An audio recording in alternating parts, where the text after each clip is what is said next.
We got week 7 upcoming. We're 1/3 of the way through.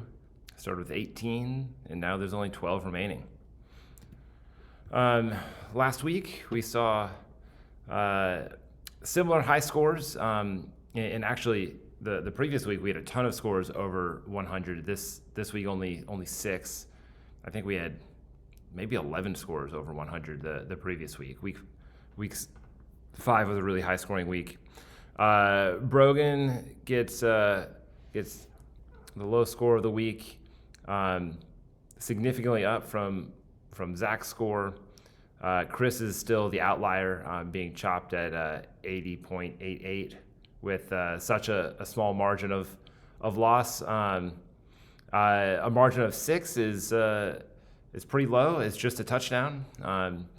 It was 6 on the dot. So if one of Brogan's players scores a touchdown, or if Monday night, if London doesn't stretch the ball across the goal line and gets tackled at the 1 and Bijan runs in, it's a tie, and I don't even know what happens. Our high scores have been all floating around the 140s in the last couple weeks, and I imagine they'll stay there for a while. It's hard to score, even though Fleming's team is stacked. You're not going to score necessarily above that unless all the stars align. We say goodbye to Brogan.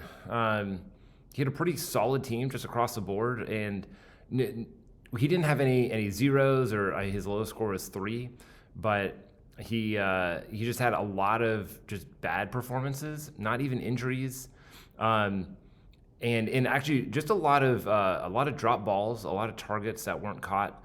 It's crazy because Dobbs had 9 targets, he caught 5 of them. Adams had 9 targets, he caught 4 of them. The Panthers' run defense has, under the radar, been a really solid run defense. Javonte Williams gets 5.9 points, only 29 yards on the ground, though. Overall, just a tough week. Ladd has his best game of the year, but then gets chopped. If Ladd was back to what he'd been doing the last couple weeks, it would not have been even close. But certainly a tough loss, and a lot of his players are getting picked up from other teams. Fab update here. We didn't lose a ton of it. Brogan didn't have a ton of fab, and a good amount, a few hundred was spent. We have 6,100 left in the market. The top probably 10 teams have a lot of the fab, and then Kevin and Isaiah have almost nothing. Fleming and Bailey, they have enough to work with. Fleming's team is really strong, and so his 227 is good. Bailey's team is not strong, so 335 is definitely tough. Obviously, the big move of the week was Jay trading Justin Jefferson and $212 for Drake London. Saves this season.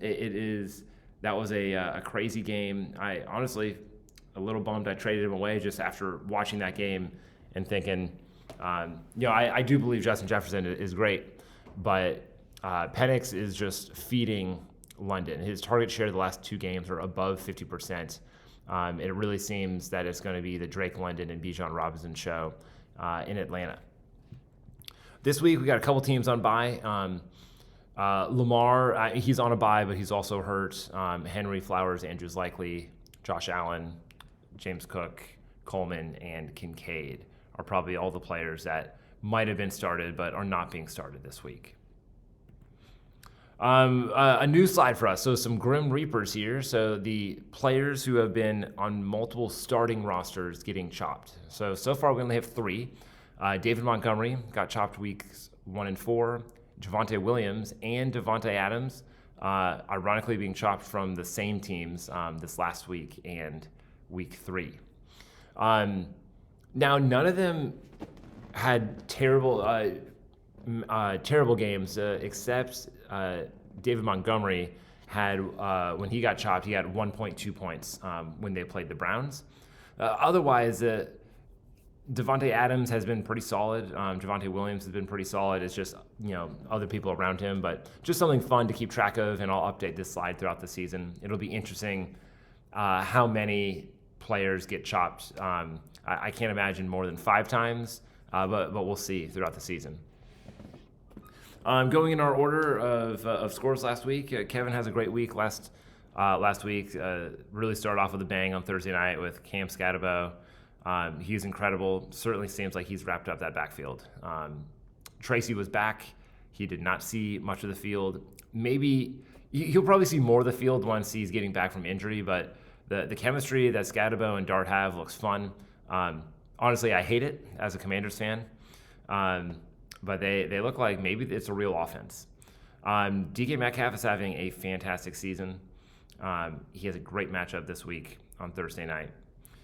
Looks like Marvin Harrison Jr. has a concussion, and so he might have to start Jerry Jeudy instead. That'll probably be a game-time decision. But some more strong tight ends here, Tyler Warren and Sam Laporta. My team, I swapped wide receivers with Jay, so now I have Justin Jefferson instead of Drake London. As I was saying, I kind of already miss him after that Monday night game.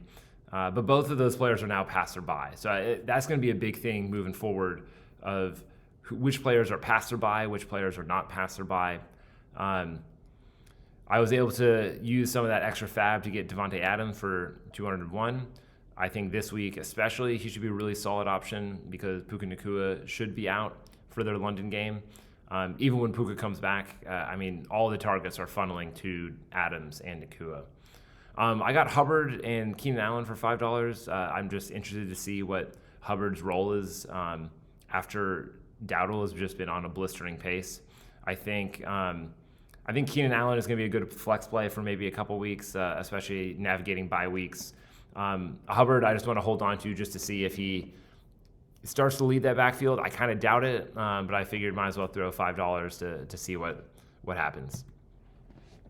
Fleming's team, there's probably the most trouble his team's going to be in for the next few weeks. He's got Josh Allen on a bye, so he's going to be starting Aaron Rodgers. Rodgers has a good matchup, but he's also 40 years old, and you never know what's going to happen. Thursday night games sometimes can just be brutal. So, there's a chance that Rodgers puts up like 8 points. Granted, I don't think that puts Fleming in danger because his team is solid, even to the point where he has Vidal, who just took over the backfield for the Chargers. I think George Kittle is going to be coming back from injury this week, so the rich just keep on getting richer.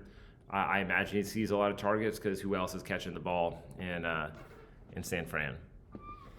Landon's team has a good week and then grabs Javonte Williams for $260. Looks like a great bid because Johnny bid $251. So it's always nice waking up, looking at waivers, seeing did you bid correctly? Like you got the player you wanted, but did you overspend? $9 over the next person is a great amount. Diggs had a little bit of a down week, but he should bounce back. He should have had a 51-yard reception that was called back due to offensive pass interference. From what I've seen and read, that no one agrees with that call, and so that just drastically changes the outlook on Diggs. Sure, Kayshon Boutte had a good game, but it's not like Diggs wasn't involved at all. He easily could have had close to 100 yards, and that has a whole new outlook on it. Puka's probably out the next 2 weeks, being in London and then having a bye. But it looks like Landon can be should have a solid team to keep him afloat while Puka's out. Isaiah's team, he gets Collins and Jordan Mason back from a bye. I think Collins is going to have a huge Monday Night Football game. He also probably gets CeeDee Lamb back from injury, so his team, he had a good score last week, and he's getting all these players back. It's going to be a much more formidable team. Bill keeps fumbling the ball. He didn't have a great game on Monday night. I really hope he turns that around and starts holding on to the ball more. I do feel like ball security is always a running back's fault, but also he's been getting hit pretty hard. It's not like he's just been handing the ball over, but he's got to clean that up, or he's going to lose some touches to McNichols. Reagan's team, I think this team's definitely in trouble. Cade Otton should be in line for a lot of targets with, literally everyone for the Buccaneers being injured. CMC faces the toughest defense against running backs this week, and certainly could be an interesting week for Reagan. Reagan's team did pretty well this last week, but I think, he could be sweating out a little bit. The safety of CMC though is just so big, and to have a late bye, to not have a bye until the week 14 is huge. At that point, all the teams are pretty solid, but this is an example of just an individual player can keep you afloat for a super long time. Johnny gets Rashee Rice back. He's in line for a ton of targets. Even, he's not coming back from an injury, so it's not like they need to slowly work him into a snap share. He's just coming back from suspension, so he's going to play all the snaps. I think he's immediately a top 10 wide receiver option. I am just disappointed looking at wide receiver 1 and 2 that those could have been my wide receivers. I make some good trades, some bad trades. That was a bad one. Zay Flowers is on a bye. Johnny's got some choices to make. He's got A.J. Brown, who has a bad matchup, and the Eagles have been bad. He's got Matthew Golden with a decent matchup. But you never know how targets are going to be in Green Bay. Johnny's running back's not great. I bet he was really hoping for Javonte Williams. He missed out by $9. But ETN faces a tough Rams defense. Kamara, the reports are that he does not want to be traded, which I don't, fantasy-wise, is not a good thing. Fantasy-wise, we probably want Kamara to get traded somewhere so that Keandre Miller steps up in that role, and also the Saints' offense has been so bad. It'd be nice to see Kamara on a team that's really got it together, like maybe the Chiefs.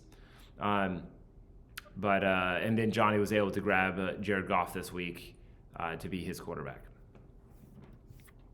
Brian's team, man, you can't even start Fields again, right? There's no way that you could, after last week. Yeah, last week was bad Justin Fields in real life and bad Justin Fields in fantasy football. Jackson Dart is on his team, but is playing Denver. That's a tough decision, and it's probably one of those things where you just, no matter what you choose, you're probably making the wrong decision. A lot of yellow here, but also kind of a lot of solid options. Ashton Genty is been fantastic. DeAndre Swift, for whatever reason, the Commanders could not tackle last week. Xavier Worthy gets hurt a little bit from Rashee Rice coming back, but maybe that also helps out, and now he's not like the number one where defenses are going to be focusing more on Rashee Rice than Xavier Worthy. We'll see. He's got James Cook on a bye. Shank finally spent some money, $115 on Jordan Addison, and $50 on Pittman. They should fill some much needed holes in this roster, shoring up the weak points to get Cook back from a bye and to get through this bad quarterback matchup for Jackson Dart. Caleb's team, a lot of yellow here. It's our first team in the chopped danger zone. Walker continues to look pretty good, but he's splitting nearly 50-50 with Zach Charbonnet. There's a world where Caleb gets into the top 3 scores, like his team has a great week. Drake May could go off. He's got a lot of boom bust players. J-Mo could be wide receiver 1. He could be wide receiver 100. He's got 2 Johnsons, Tez, and Theo, who could have great games with a lot of targets. But I also think that he could have just really a disappointing week. And I think he's going to be sweating it out this week. Bailey's team is in a tough spot again. Amarian Hampton obviously is still hurt. Lamar and Coleman are on a bye. He's going to really need his top 3 players, Amon-Ra, Chase, and Ferguson, to really step it up. If they don't have huge games, Bailey's going home. He needs a running back because right now he literally isn't starting one. On Sleeper, he's projected to lose by 12 or 14 points. Part of that is because he has Derrick Henry. He also has Henry on a bye.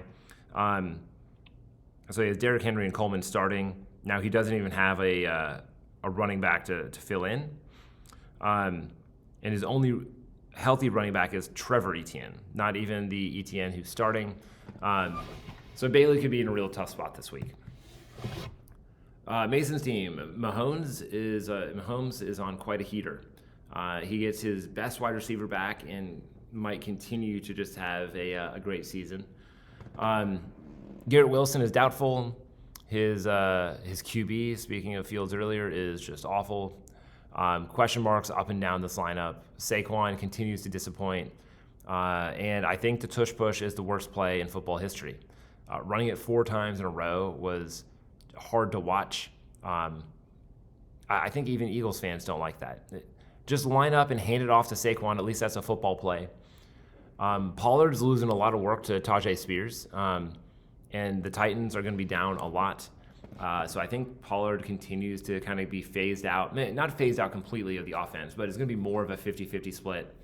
And so Mason's running backs that were looking really solid at the beginning of the year are starting to look much weaker. Jay, back from the dead. He's still in danger. But Drake London is a bona fide wide receiver 1, seeing above a 50% target share, which will do in any offense, no matter how much scoring. The rest of this team doesn't need to do too much. His top 3 players between Rachaad White, Breece Hall, and Drake London can carry this team, but he's going to need some people to chip in at least a little bit. Jay makes his first move by dropping Ollie Gordon and picking up Pacheco. So that was done after I made these slides. And so Jay's team has a little bit more life here. And Pacheco could certainly fill in pretty nicely for him. Let's hope Breece Hall gets traded. It's hard to watch these good football players playing these terrible offenses. And that could help Jay out as well. I think Jay stays safe as long as Rachaad White is the running back for the Buccaneers. I think once Bucky Irving comes back, assuming Jay does not attack waivers and he kind of stays the same, barely checking, once that happens, Jay's going to be in a real tough spot. Our Week 7 rankings are pretty consistent across the board.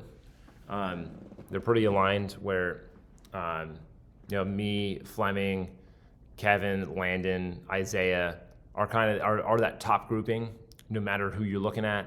The bottom grouping is really Caleb, Jay, Mason, Bailey, no matter how you shake it out. I feel like there's probably a clear top 5, top 6, a clear bottom 4 who are in the danger zone. Recap from last week. Derrick Henry had a great game. Didn't even get a touchdown. He ran great. Hunt and Pacheco had bad games. Garrett Wilson gets injured and has a bad game. I mean, there's no passing yards, so of course Garrett Wilson is not going to have a whole lot going on. Chargers running backs. Hassan Haskins had a bad game, whereas Vidal had a great game. So kind of 50-50 there. Genty and Tet had a good game. Godwin didn't even play. So I don't think anyone started him. J-Mo, your classic up and down. He has 15.6 last week. This week he could be at 2.8 again. And Justice Hill had a pretty solid game. I was thinking he was going to have a solid game because Derrick Henry was not. But they both got a good amount of yards, and Hill's used so much of the passing game that he always is going to get at least a handful of points. Our downgrades or people who I think will underperform. JSN, he's been fantastic. I have him in our other league, and I do feel like he has to slow down eventually. He's facing a really tough defense on Monday night. I still think he gets about 10 points, but I don't think he's getting your 15 to 20 or 20 plus against the Texans. But they do just feed him the ball. Him, Drake London, I think have the highest target shares of any wide receiver. That might not be correct, but it seems like it. They're just always throwing him the ball. Sam Darnold has been fantastic. I just don't think he has a crazy big game. Kendrick Bourne, as the 49ers get healthy, Purdy might be coming back. Kittle might be coming back. Bourne's a good story. I think he's a good player. He's not going to be the great receiver that he's been these last couple weeks. ETN is playing the Rams. Etienne's also been bad. I mean, Jacksonville, the run game has not been great. Tootin has not been great either. So I don't think this is a good Etienne game. I think that after the bye, maybe he's got some good matchups. I just think this week is not the week for him. And Darren Waller plays the Browns. The Dolphins are just a mess. I'm worried with Waller. There's injury concerns. The snap percentage is increasing, but they've been so bad. Even the locker room, the different things that Tua is saying about players are late to player-only meetings, and then Tua's coming back out and apologizing for things like that. I don't think this is a good week for any Dolphins player. As someone who has Achane, a little worried about him. I mean, at least I know he's getting touches, whereas Waller, you think he probably gets a handful of touches. And Waller's been seeing a lot of red zone work. I just don't know how much time are they going to be in the red zone this week. Positive regression candidates. Jalen Warren has a really solid matchup against Cincy tonight. Henderson might also be out, which only can help. I think he has a good game. A lot of catches, a lot of yards, maybe a touchdown. Javonte plays Washington, and I mean, we couldn't even tackle Swift. I think Javonte Williams might be a better back than DeAndre Swift, and I'm kind of worried that Javonte is going to have a really big game, and that the Cowboys-Commanders game is going to be one of those like 38-35 games. I feel like fantasy-wise, you want aspects of that game. Judkins is going from a really bad matchup against Pittsburgh to a great matchup against Miami. Long term, I'm not really sold on anything Browns, but I think Judkins is in line for a lot of work this weekend. I also think long term he's solid, but with him trying out Dylan Gabriel, who knows if Shedeur Sanders is going to get any play. They're just trying to figure out their future, which I do think Judkins is a part of. I'm not sold that he is a good long-term solution. Sutton is coming off a shadow matchup with Sauce Gardner in a whole different country. Now he gets to play against the Giants. Sutton is going to have a huge game this weekend. And Dallas just does not have a good defense. JCM has fumbled a little too many times. I think McNichols gets into the end zone this weekend. So he's my waiver wire player that scores well.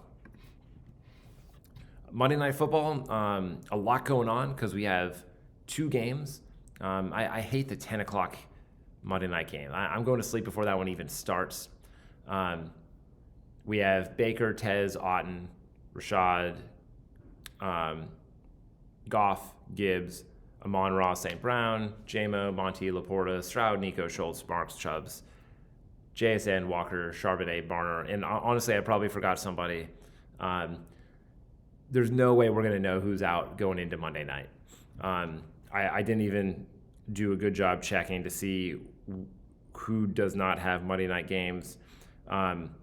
Bailey, the one in the most trouble, has Amon-Ra, and so he will at least have someone going. Mason, who's projected to have a not a great week. He has a couple players now. He has Zach Charbonnet and Christian Kirk, so it's not like he has strong players going on Monday night.